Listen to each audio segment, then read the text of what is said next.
از همون خاطر شما در کل روایات از صحابی نشونیده که او یا محمد گفته باشه، یا رسول الله، یا حبیب الله، یا نبی الله، یا حبی، ای محبوبی من، یا گفته فدا که چیسته ابی و امی، قربان تو شوه پدر و مادرم.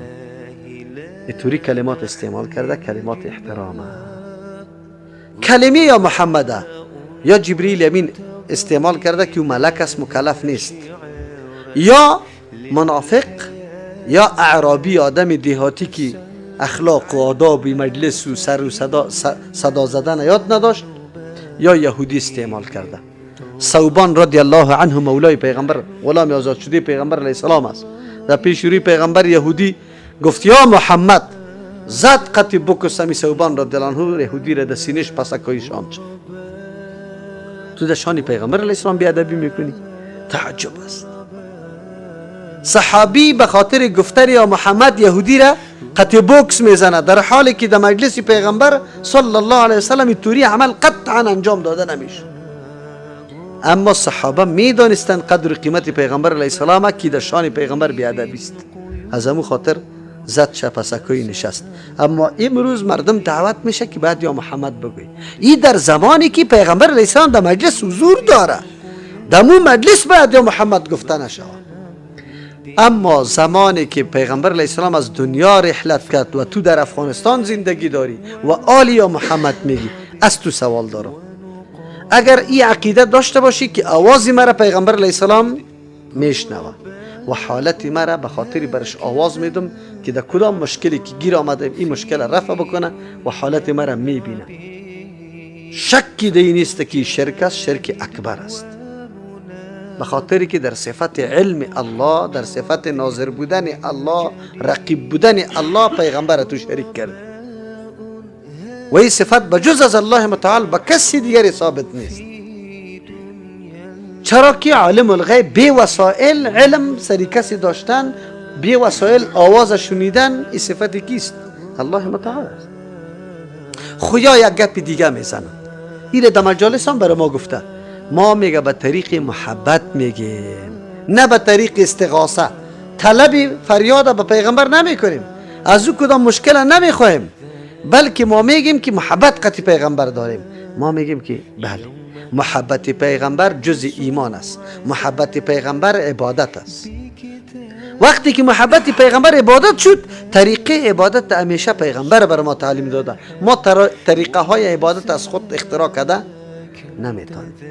عالی محبت پیغمبر میبینیم که صحابه که از ما کده خیلی زیاد محبت با پیغمبر داشت و چه قسم محبت با پیغمبر کرده و محبت با پیغمبر به درود فرستادن، درود گفتن و محبت با پیغمبر به عملی کردن طریقه ها و سنت های پیغمبر صلی الله علیه وسلم. تو ما بطور بکن. پس زمانی که تو طریقه عبادت از خود کشیدی، این ادعا داری، حالا که ادعایشان غلط است. چرا؟ بری از مردم عوام سوال بکنی که یا محمد چی مطلب است و بالکل واضح براتان میگه که مثل که به الله آواز میدیم، به کی هم آواز میدیم؟ به محمد صلی الله علیه و آواز میدیم. پس شرک چی داره؟ شرک شاخ داره؟ یعنی میره شرک میگه که به الله هم صدا میزنی، به محمد رسول الله هم صدا میزنی. فرق در بین الله و رسول الله چی شد؟ این فیصله را عوام میکنه و کسی که میگه من برای محبت میگم، گپی از او قابل اعتبار نیست. چرا؟ این موضوع را تو به مردم روا کشیده، مردم به کدام انگیزه یا محمد میگه، مطابق از او فتوا داده میشه. از او خاطر کسانی که این گپ میزنن که یا محمد گفتن این درست است، صحابه در کدام چی، اول خوی روایتشان قطعا نادرست است. اگر گفته باشه که و محمدا که آمده باشه، ایرا ندبه میگه. ندبه منظور در اونجا حاضر بودن کسی را که نامش میگیری نمی باشه. ندبه ای را میگه مرده که وقتی وفات میکنه دسترش میگی وی فلانی، وی فلانی. منظوری توی نیست که فلانی میشنوه، منظوری توی نیست که فلانی مشکل مرا حل کنه، منظوری تو اظهار چیسته؟ افسوس و غم سر حال ای آدم است. ای را ندبه میگه. و اگر کسی وا محمدا از صحابه گفته باشه مثل که خودی فاطمه رضی الله عنها گفته و محمدا را فاطمه رضی الله عنها گفته، لیکن به طریق ندبه که ای پدر جانم چرا از دنیا رحلت کردی، این طور شد این طور نشد. او منظورشی نبوده که برای محبت بگویه یا برای استغاثه طلب فریاد و گپا بگویه، بلکه به طریق ندبه گفته و به طریق ندبه منظورشان حاضر ناظر بودن نمی باشه، استغاثه نمی باشه، عبادت نمی باشه. این گپا نیست. از او خاطر و فرق داره.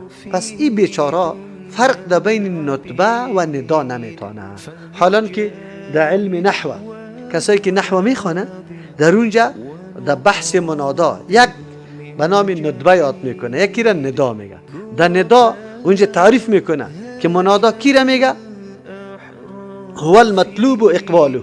منادا او کسی است که طلب میشه توجهش، که توجهی تا طرف ما بگردان. او فلانی منظوری تو است که اون توجهش طرف تو بگردان. اما در ندبه اونجا چیست؟ تو اظهاری غمزاری را سریع عزی میکنی و آدم مورد مصیبت قرار گرفته، تو اظهار غمزاری سرش کرده رویستی. این بیچاره تالی رمی نحو هم نخوانده که فرق بتانه در بین ندبه و ندا منادا. از همون خاطر از یاد دیگه گله کردن نیست بکار که بگویم سری از همه چیز اشتباه شده، مشتبه شده، همه چیز مشتبه شده دیگه. تفکیک کردن ازی برای خود یک بصیرت کار داره و نور کار داره، روشنی کار داره که را با هم جدا بکنه. الله متعال رحم بکنه. او چی ضرورت داریم که وقتی بر ما محبت پیامبر علیه السلام توسط درود حاصل میشه، یک مرتبه درود فرستادن بالای رسول الله صلی الله علیه و سلم موجب 10 رحمتی کیست؟ 10 مرتبه الله سری تو رحمت میکنه. چرا ما آن چیزی که به حدیث صحیح ثابت است، آن چیزی که مکمل موجب ثواب است، او را بگذاریم در یک امر بریم که او هم چی باشه؟